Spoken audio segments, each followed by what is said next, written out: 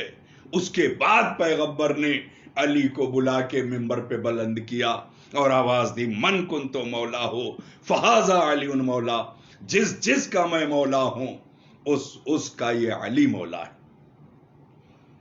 عزیزان محترم، غدیر خم کا میدان، اب تفصیل میں نہیں جانا کہ اتنے بڑے میدان میں کیسے تیاری ہوئی، کیا کیا پیغمبر اسلام نے، لیکن یہ طویل خطبہ ساری کتابوں میں موجود ہے، اور پیغمبر اسلام کی یہ حدیث آج شیعہ سنی کسی بھی مسلک کا عالم ہو سب کو قابل قبول ہے، اور میں دوسری بحث میں نہیں جاتا، اس لیے کہ مولا کے معنی میں لوگوں نے بڑی تعویلیں پیش کی ہیں، میں اس پر بھی گفتگو نہیں کر سکتا، اس لیے کہ دامن وقت گنجائش نہیں دے رہا ہے۔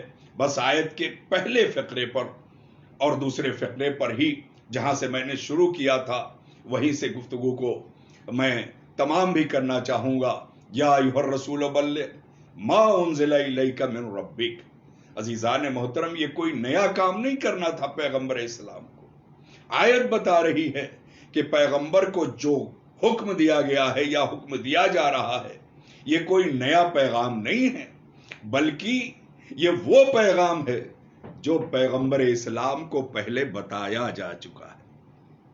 آپ جبریل کو دیکھیں، بھئی جبریل آیا ہے اور کہہ رہا ہے کہ وہ پہنچا دیجئے جو آپ پر نازل ہو چکا ہے۔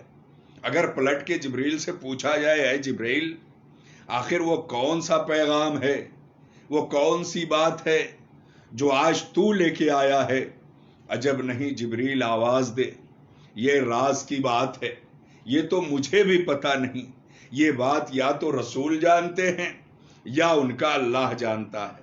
عزیزان محترم، پھر سوال یہ اٹھتا ہے کہ سارا پیغام جبریل لایا، آج جو پیغام لایا وہ اوپن نہیں ہے، بلکہ نبی سے کہہ رہا ہے جو آپ کو بتایا جا چکا ہے، جو آپ پر نازل کیا جا چکا ہے وہ بات آپ پہنچا دیں۔ یہ گفتگو بتا رہی ہے کہ آج گفتگو راز کی ہو رہی ہے، آج کی گفتگو یہ ثابت کر رہی ہے کہ یہ ضرور راز و نیاز کی بات ہے۔ عزیزان محترم، میں آپ کی خدمت میں عرض کروں کہ آخر یہ راز و نیاز کب کا ہے، یہ کب کی گفتگو ہے، یہ کب کی بات ہے جو جبریل امین کو بھی نہیں پتا ہے، اور جبریل کہہ رہے ہیں وہ بات جو آپ کو بتائی جا چکی ہے وہ آپ کو پہنچانے کا حکم ہے، اور تیور بدلے ہوئے ہیں۔ مزمل نہیں کہا، مدثر نہیں کہا، بلکہ اے رسول یا ایھا الرسول بلغ، اے رسول وہ پہنچا دیجئے جو آپ پر نازل کیا جا چکا ہے۔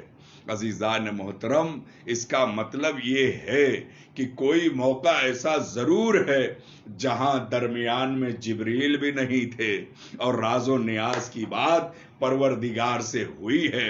عزیزان محترم، وہ موقع میں آپ کو یاد دلانا چاہوں گا کہ وہ موقع لوگ کہتے ہیں کہ صاحب معراج کا راز کیا ہے؟ معراج کا راز یہی ہے جو جبریل امین غدیر خم میں آ کے پیغمبر اسلام کو روک کے کہہ رہے ہیں یا ایھا الرسول بلغ ما انزل الیک من ربک۔ اس لیے کہ ایک ہی موقع ایسا ہے جہاں جبریل نے کہا یا رسول اللہ بس میری منزل تمام ہو گئی، اب اس سے آگے آپ جا سکتے ہیں، میری حیثیت نہیں ہے، اگر ایک قدم بھی آگے بڑھا تو میرے بالوں پر چل جائیں گے، چھن جائیں گے۔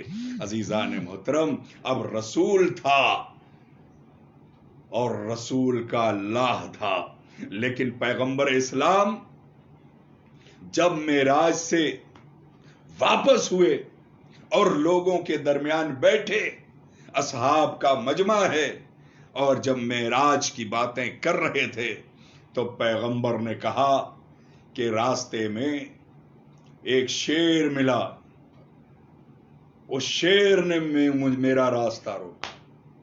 میں نے جبریل سے پوچھا یہ کون ہے؟ کیا رسول اللہ یہ آپ سے کچھ تحفہ چاہتا ہے. جب تک اسے تحفہ نہیں دیں گے یہ آپ کے راستے سے نہیں ہٹے گا.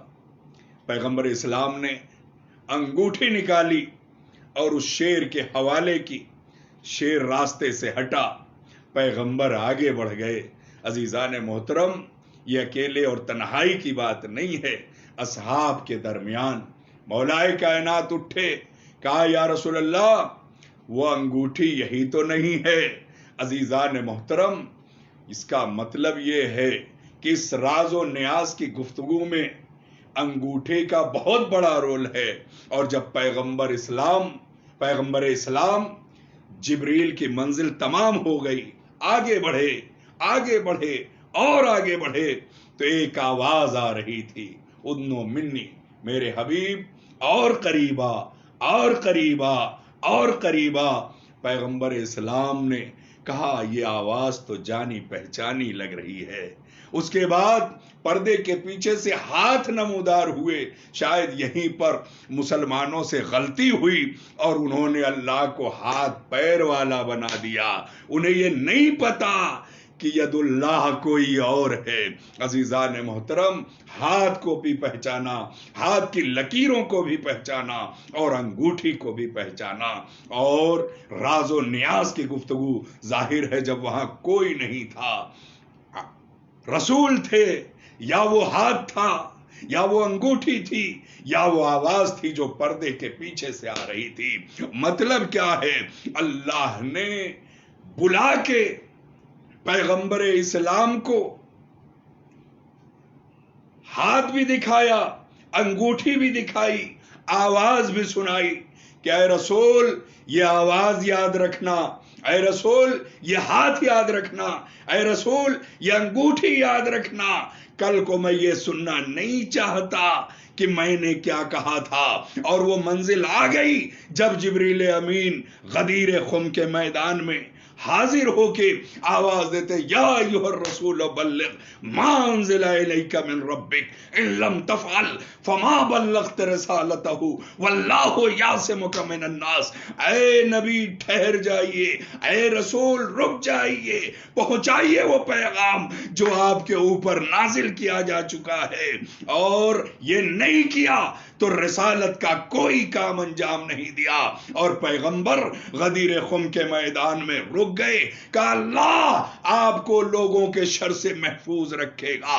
اور پیغمبر نے منبر پہ پہنچ کے خطبہ ارشاد فرما کے علی کو اٹھا کے آواز دی، من کنتو مولا ہو فہذا علی مولا. میں جس کا مولا ہوں علی اس کے مولا ہے.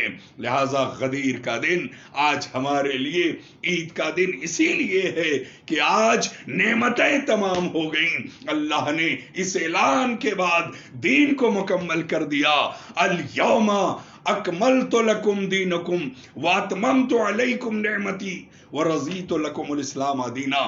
آج کے دن اللہ نے نعمتیں تمام کر دی اور اللہ دین اسلام سے راضی ہو گیا.